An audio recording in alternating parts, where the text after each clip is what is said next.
Matías Italiano, concejal oficialista. Buenos días, Matías. Buen día, ¿cómo va? Un gusto recibirte aquí en el piso nuevamente para hablar de, bueno, lo habíamos anticipado recién antes de la pausa, de un proyecto de ordenanza que se aprobó, proyecto de tu autoría, que tiene que ver con beneficiar a los usuarios electrodependientes que, bueno, justamente necesitan de la electricidad por una cuestión de salud, propiamente dicha. Exactamente, sí. Ya desde el año pasado que tenía conocimiento que se había tratado en la legislatura provincial un proyecto de ley que tenía que ver con dar respuesta a aquellas personas que necesitan de manera médica, por una forma, por cuestiones de salud, contar con un servicio de energía eléctrica que sea de manera continua y que no se interrumpa. A partir de este año se entró en vigencia, se aprobó en la legislatura provincial y entra en vigencia en el mes de febrero. Y en ese sentido, teniendo en cuenta que es importante conocer nuestros derechos, porque en la medida que yo conozco mis derechos los puedo ejercer, y había percibido que hay vecinos que tienen la necesidad de, por cuestiones médicas, de contar con un servicio de energía que sea ininterrumpido, bueno, pedirle a EDES, que es la empresa que presta el servicio en nuestra ciudad, que difunda cuáles son los alcances, cuáles son los términos y cuáles son los requisitos que tiene que tener una persona para poder acceder a esta categoría nueva que se crea, que es electrodependientes por cuestiones de salud. En líneas generales significa aquellas personas que por una prescripción médica necesitan tener determinado equipamiento eléctrico, o deben tener o se le debe garantizar por una cuestión, vuelvo a insistir, de salud, un servicio que sea continuo, que sea permanente y que sea de calidad, es decir, que tenga la atención que tiene que tener, que es 220, que sea eficiente. Bueno, siempre y cuando lo prescribe un médico, entra categorizado, y eso es lo que estamos esperando también, que la empresa arbitre los medios para cómo va a ser el procedimiento, queda categorizado en esta categoría, valga la redundancia, de electrodependiente. Bien, ¿quién determina quién es electrodependiente y quién no? ¿Cómo va a ser esa aplicación de esta cuestión, que es fundamental porque es quiénes van a recibir los beneficios y quiénes no, de alguna manera? Bueno, en primer término, aquellas personas que, vuelvo a insistir, por cuestiones de salud. Es decir, y si es por cuestiones de salud, un médico... Tiene que haber detrás un certificado médico que avale esa situación. Exactamente, a través de un certificado médico. Y también acá juega un papel importante el organismo que controla, que es el OSEBA, que tiene que también estar velando por el cumplimiento de esta ley, y que no se le vulneren los derechos, que no se le falte el respeto a los derechos con respecto a estas personas que tienen que estar categorizadas como electrodependientes.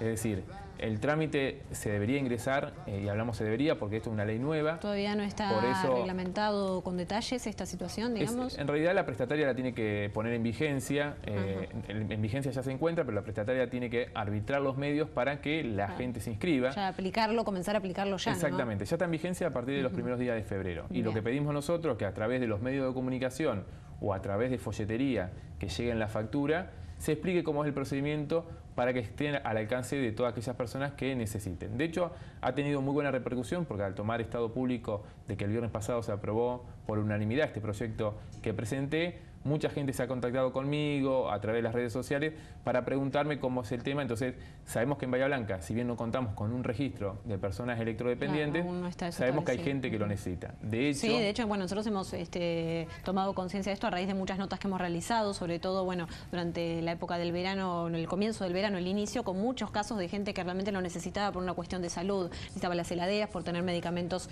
en frío, constante, sin bajas y altas en la tensión, o sea que hay muchos casos acá. Seguramente hay muchos casos, siempre y cuando se den los parámetros que establece la ley, deberían categorizarlos como electrodependientes por cuestiones de salud.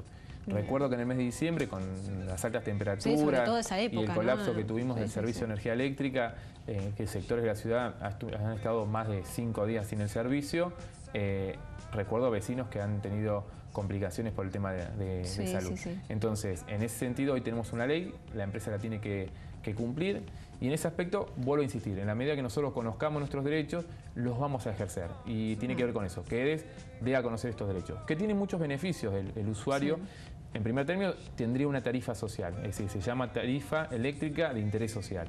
Y por otro lado, por ejemplo, si por algún motivo este usuario electrodependiente no paga la factura, entra en mora y se le tiene que cortar el servicio de energía eléctrica, se le tiene que notificar con 60 días de anticipación. Y no solamente al usuario, sino también al organismo de contralor. Por eso hablo paralelo a los dos, tanto el usuario como el organismo. Por eso digo que juega un rol importante acá el organismo contralor, que tiene que velar por el cumplimiento de esta ley. Por otro lado, si tiene que pagar alguna reconexión, o mejor dicho, tiene que haber una reconexión, el usuario no la tiene que pagar, conforme a lo que establece la ley. El tema de intereses también se exime de determinados intereses, el usuario por electrodependiente. Se lo trata de un régimen especial, teniendo en cuenta que por una cuestión de salud necesita tener servicio. Y en este sentido, y hay un artículo de la ley que creo que es uno de los más importantes, que tiene que ver que aquel usuario que está categorizado como electrodependiente, como se le tiene que garantizar el servicio, la empresa le tiene que brindar y otorgar un grupo electrógeno al momento de categorizarlo. Este es el artículo que va a ser considero uno de los artículos más importantes, porque ahí es donde el organismo controlador va a tener que estar velando para que la empresa cumpla con un grupo electrógeno a cada uno de los al momento de categorizarlo le tiene que entregar un grupo electrógeno acorde a las características de la enfermedad que tiene por posibles cortes de suministro. No, o sea, por las dudas ya tiene que tener destinado un grupo de energía. Por esta ley, al usuario que está categorizado en estas condiciones, vuelvo a insistir, por cuestiones de salud, prescritas médicamente, luego de cumplir todos los pasos que establece la reglamentación, se le debe garantizar un servicio de manera continua. Y una forma de garantizar un servicio de manera continua tiene que ver con esto. Por algún tipo de alguna contingencia que pase, el artículo 8 de esta ley expresamente establece que al momento de categorizarlo se le deberá entregar un grupo electrógeno. Bien. Entonces, en estas características el usuario se encuentra protegido, pero bueno, vuelvo a insistir, tenemos que conocer nuestros derechos. Exacto. Por eso esto de solicitarle a EDES que difunda, y por suerte encontré consenso en el Consejo Deliberante el pasado viernes, que tuvimos una sesión extraordinaria y se pudo aprobar por unanimidad este proyecto de resolución. Bien, y en caso de que no se cumpla, digo, también está prevista esa situación, que EDES no responda o que la empresa prestataria del servicio no responda de esta manera con los usuarios de esta categoría. ¿Hay prevista alguna sanción o la ley, que es la 14.560, que establece la ley provincial que establece el tema de la categoría electrodependiente, no establece expresamente una sanción en caso de incumplimiento, pero sí lo remite a lo que es el contrato de concesión. Entonces, el contrato de concesión establece algún tipo de sanción donde hay todo un procedimiento administrativo en el organismo contralor, que en Bahía Blanca se encuentra en Meruti 425, que es el OSEBA, y eventualmente se sancionará por el incumplimiento de esta ley. Yo creo que la empresa debe tener algún registro en la actualidad o debe tener algún tipo de usuario que debe tomar conocimiento que saben que necesitan de manera dependiente el servicio de energía eléctrica, y esperemos que ahora que cumpla con esta normativa que entró en vigencia los primeros días de febrero y que ya tiene que hacerse cumplir. Bien, esperemos que se cumpla, que empiece a funcionar esto del registro, que empiece a activarse toda esta situación para que los vecinos sean los beneficiados, realmente, que es un punto importante. Muchísimas gracias, Matías, por venir. Estaremos en contacto seguramente para seguir abordando temáticas desde tu rol de concejal. Muchísimas gracias. Gracias por la invitación.